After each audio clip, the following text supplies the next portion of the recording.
Hi అండి. సులువుగా ఈజీగా టేస్టీగా బౌన్సీగా దోశ ఎలా తయారు చేసుకోవాలో ఈరోజు మన వీడియోలో చూపించబోతున్నానండి.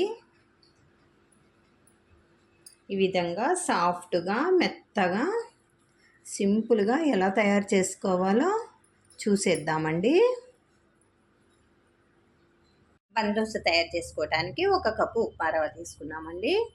1 కప్పు పెరుగు, కొద్దిగా బేకింగ్ సోడా, 2 టేబుల్ స్పూన్ల బియ్యం పిండి, 1 టేబుల్ స్పూన్ క్యారెట్ తురుము, పచ్చిమిర్చి, జీలకర్ర, కరివేపాకు, ఒక చిన్న ఉల్లిపాయ సన్నగా తరిగి తీసుకోవాలి. ఏ విధంగా తయారు చేసుకోవాలో చూసేద్దామండి. ముందుగా మిక్సీ జార్ తీసుకొని 1 కప్పు ఉప్మా రవ్వ వేసుకోవాలి. అందులోనికి 1 కప్పు పెరుగు తీసుకోవాలి. ఒక 2 టేబుల్